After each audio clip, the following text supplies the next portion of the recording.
I'm going to say something about a golf club that I don't think I've ever said before, and that is, I think this might be too cheap.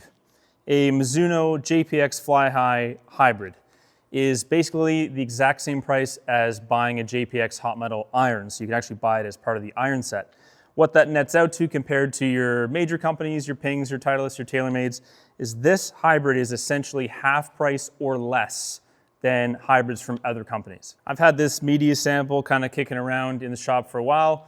I've fit a few people to them as the longer irons out of a JPX Hot Metal set, and I've seen some really good results with actual clients, and I've hit a few balls myself and went, maybe it's not the exact right fit for me as a player, but for the price, why am I not seeing very many of these out there? Is it that people just aren't aware of it? So I'm gonna hit a few. It's a 22-degree hybrid. I'm gonna swing a little bit less crazy fast.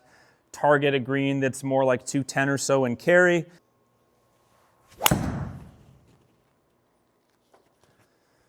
little shot there. Didn't strike it perfectly. Maybe the tiniest bit thin in the toe. Very easy to get the ball in the air. The ball speed's nice. Again, it's not going to be a club that fits everyone. The ball speed relative to the club head speed there is really, really good. I mean, that performance-wise is a towering high shot from around that 210 number that I was kind of hoping for. That one there, I closed the face a tiny bit. It'll probably still catch the edge of the green, fringe. Wouldn't be upset with it. Pretty consistent ball speed, didn't jump off the planet all of a sudden. Kept some spin on it. It honestly sounds and feels really good. When we talk about clubs that are half the price of something, it's almost always direct-to-consumer stuff. It's not big brand stuff like a Mizuno. And usually the trade-offs are kind of obvious. Yes, we can get some good numbers. Maybe the forgiveness isn't quite there, but like they're keeping up nicely. Hey, the sound, the feel, the looks, maybe not quite up to it. You can see an obvious difference. With this one, it's a little bit less of that. You're not having to explain to your friend why you ended up with a Mizuno hybrid. Let's just say it that way. You're not having to say, oh no, hear me out. This Mizuno hybrid is actually pretty good. This is a top company that people actually want to play, and they just happen to have this club right now that for whatever reason, I think they aren't charging enough for.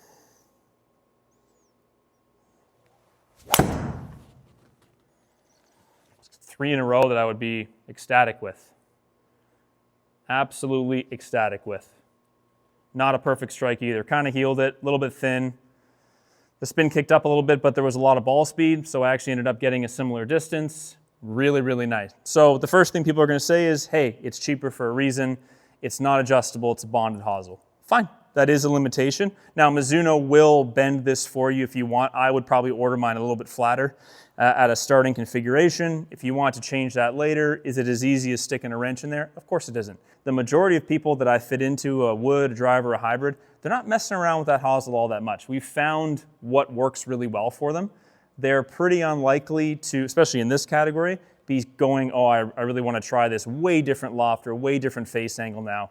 If it's been configured well, if it works well for you, I'm not saying adjustable hosels are overrated, but maybe as a long iron replacement, like a hybrid like this, it might not be something you even need.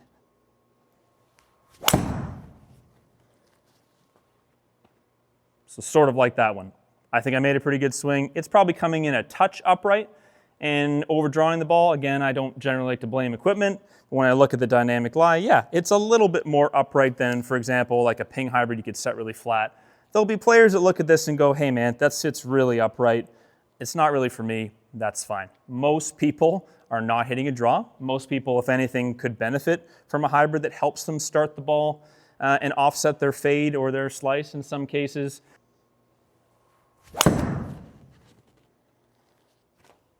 I mean, it's awfully good. It's awfully good. Super high swing speed players would find it probably eventually spins too much. I'm trying to dial it back a little bit here, and it is on the higher spin side, but again, we could mess around with different golf balls so you can get your spin down.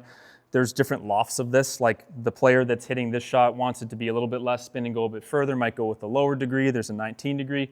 This thing is way, way, way too good for Canadian, 215 bucks. Like, it's outrageous. It's been very consistent. You guys are seeing the exact strike location. You can see how consistent the ball speed is. The launch and spin have changed, but really only in relation to me, making face angle changes. The shaft options are a little different. They're more like iron shafts. Mizuno has really good options though. So this media sample is a bit weird, frankly. It has a steel shaft in it. The MMT graphite that you can get in this, I think, is probably what most people would choose, no upcharge. There's some nice recoil graphite in there, again, no upcharge, and really nice grip options. And the price is just outrageously good. If you appreciate our honest, unbiased, no marketing approach, you can help support the channel in a couple of ways. Leave us a super thanks. You can actually order just about anything golf club or shaft wise through Golf Liberty. So I'm going to hit a competitor's hybrid that does cost more than twice what that costs. I am not saying this to go, oh wow, like this is half the price. There's no advantage. This club has adjustability that one doesn't have. There are other things that might make someone see the value in it, looks, feel, whatever. But just for a one-to-one comparison of what you can get for the money, let me show you what sort of your most expensive typical hybrid would do in relation to the performance we just saw. Same loft, same length, same intended spin profile. So I believe we should see some pretty similar numbers.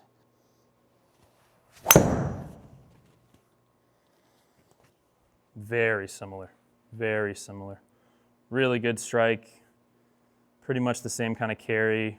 It's probably a little bit higher ball speed than I'm not sure if we saw 146, but again, I can't say.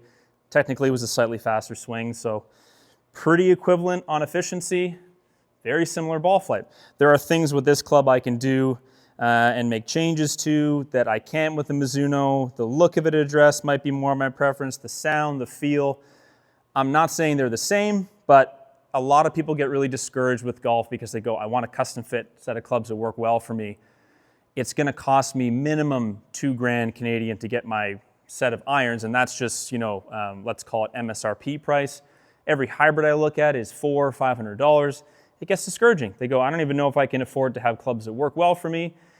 It's nice to see that someone, I don't know how they're doing it, is sort of maintaining a group of clubs, this JPX, this hot metal line, and these hybrids, that I think will make custom sets, not from direct-to-consumer company, a little bit more accessible.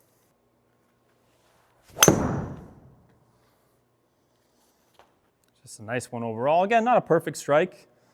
And this company does a really good job with dealing with mishits as well. Pretty consistent spin. Ball speed didn't drop that much. We get a pretty similar carry.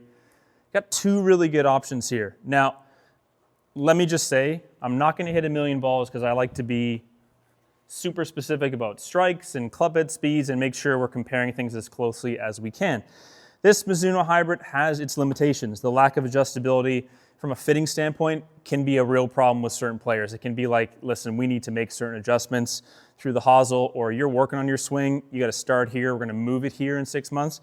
That can be an elimination for someone where this just doesn't make sense. What I'm seeing is that I don't think enough people are considering it. I think they're dismissing it really quickly. They don't really know about it. I don't know what the deal is. If you are a super high spin player, yeah, it's probably not going to be for you. If you do need something to sit a certain way or you need the adjustability, it might not be for you, but I would give it a shot. If you can go somewhere and test it side by side, I think you'd be shocked how good it holds up against something that is twice the price or more.